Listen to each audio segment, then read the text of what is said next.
বন্ধুরা, রোশনাই ধারাবাহিকের আজকের পর্বে দেখানো হয়েছে বেনারসের মন্দিরে আরণ্যক গরিমার বিয়ে। রাজা জাহ্নবী আরণ্যককে খুব সুন্দর করে সাজিয়ে দিয়েছে। জাহ্নবী আরণ্যককে বলে, বাবা বাদশাহ, তোমার দিক থেকে তো চোখ ফেরানোই যাচ্ছে না, খুব সুন্দর লাগছে তোমাকে। আরণ্যক বলে, তুমি যদি আমার দিক থেকে চোখ ফেরাতে না পারো তাহলে আমার দাদার কি হবে মেম সাহেব? আরণ্যক কথাটা বলতেই রাজা জাহ্নবী হাহা করে হেসে ওঠে। জাহ্নবী বলে, শুনলে তোমার ভাই কি বলল? এদিকে হাসির শব্দ যায় রোশনাইয়ের কানেও। পাশের ঘরে রোশনাই পড়াশোনা করছিল। রোশনাই তখন মনে মনে ভাবতে থাকে, আজ তোমাদের জীবনের খুব আনন্দের দিন। অবশেষে স্যারজি আর গরিমা দিদির বিয়ে হচ্ছে। এতদিন তো আমার জন্য তোমাদের অনেক ঝামেলা, অনেক অশান্তি সহ্য করতে হয়েছে, যদিও আমি সেসব কিছুই চাইনি। আসলে স্যারজি এতটাই ডিউটিফুল পার্সন যে উনি আমার বিপদে সবসময় এগিয়ে এসেছেন, সব কিছু অগ্রাহ্য করেছেন। তবে আজ থেকে আর আমি তোমাদের মাঝে থাকলাম না গরিমা দিদি। এখন থেকে স্যারজি সব দায়িত্ব কর্তব্য তোমার জন্যই পালন করবে।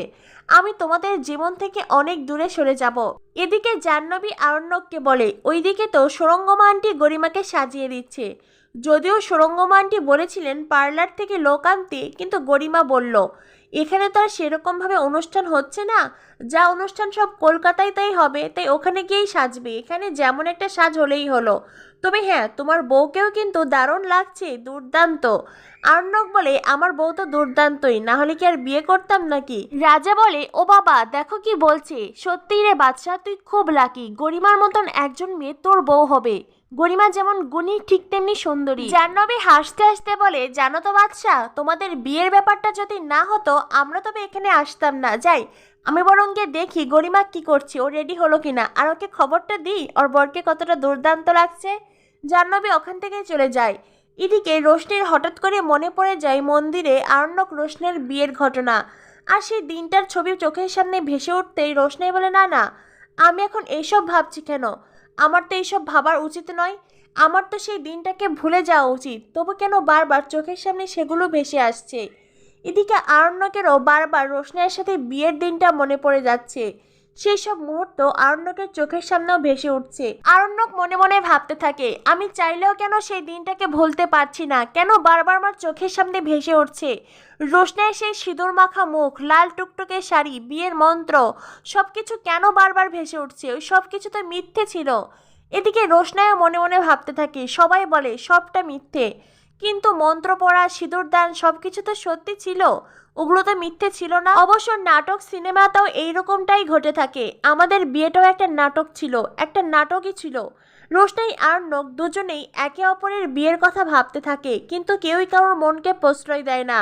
রোশনাই সব কিছু ভুলে আবারও পড়ায় মন দিতে চেষ্টা করে, আর এদিকে আরণ্যক নিজের বিয়েতে মন দিতে চেষ্টা করে। অন্যদিকে সুরঙ্গমা গরিমাকে সাজিয়ে দিয়েছে। আরণ্যকের বাবা ফোন করে বারবার তাড়া দিচ্ছেন। আরণ্যকের বাবা আরণ্যকের মাকে বলেন, তাড়াতাড়ি গরিমাকে নিয়ে এসো, যত তাড়াতাড়ি মিটে যায় ততই ভালো। আরণ্যকের মা বলেন, আর কোনো ঝামেলা অশান্তি হবে না, পৃথিবীর কোনো শক্তি গরিমা আরণ্যকের বিয়েতে বাধা হয়ে দাঁড়াতে পারবে না। দুজনেই যখন রাজি আছে এই বিয়েটা আজ হবেই, আজকের পর থেকে আর কোনো অশান্তি থাকবে না। আরণ্যকের মা বাবা দারুণ খুশি। আরণ্যকের মা আরণ্যকের বাবাকে বলেন, আমাদের গরিমাকে যা সুন্দর লাগছে তুমি দেখলে অবাক হয়ে যাবে।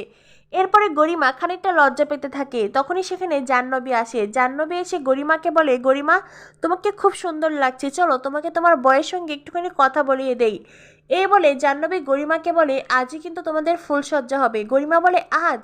জাহ্নবী বলে, হ্যাঁ আজই হবে। তুমি বুঝতে পারছো, আজ তোমাদের বিয়ে, পাশের ঘরে রোশনাই আছে, আজ যদি পাশের ঘরে তোমাদের ফুলসজ্জা হয়, তুমি চাও না রোশনাই তোমাদের ফুলসজ্জার সাক্ষী হয়ে থাকুক? গরিমা তখন মাথা নাড়ায়। জাহ্নবী বলে, সেই জন্যই আজই তোমাদের ফুলসজ্জা হবে। চলো এখন বাদশার সাথে তোমার কথা বলিয়ে আনি। জাহ্নবী গরিমাকে আরণ্যকের ঘরে নিয়ে আসে। আরণ্যক গরিমাকে দেখে বলে, গরিমা, তোমাকে খুব সুন্দর লাগছে। গরিমা বলে, আরণ্যক, আমি তোমাকে এর আগে দেখেছি, তবে আজ তোমাকে খুব হ্যান্ডসাম লাগছে। আরণ্যক গরিমা দুজনেই লজ্জা পেতে থাকে। জাহ্নবী বলে, ওইদিকে তো আঙ্কেল আমাদের ডাকছে। এই রাজা, চলো চলো আমরা এখান থেকে চলে যাই। হ্যাঁ, 2 মিনিট সময় দিলাম, 2 মিনিট কথা বলে নাও।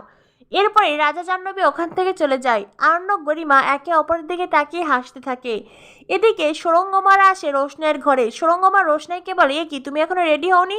রোশনাই বলে, আমার তো এক্সাম, আমি পড়াশোনা করছিলাম, আর আমাকে তো কেউ বলেনি রেডি হওয়ার কথা। সুরঙ্গমা বলে, সে কি রোশনাই, তোমাকে কি আবার আলাদা করে ইনভাইট করতে হবে নাকি? যেই আরণ্যক তোমাকে এত বিপদ থেকে বাঁচালো, তুমি তার বিয়েতে থাকবে না? গরিমা কাজিন হলো, গরিমা তো তোমার বড় দিদি, তুমি তার বিয়েতে যাবে না? যেই অবস্থাতে আছো সেই অবস্থাতেই চলো। তো বন্ধুরা, জমজমাট রোশনাই ধারাবাহিক কি হতে চলেছে আগামী পর্বে, পরবর্তী আপডেট পেতে আমাদের সাথেই থাকো। ধন্যবাদ সবাইকে।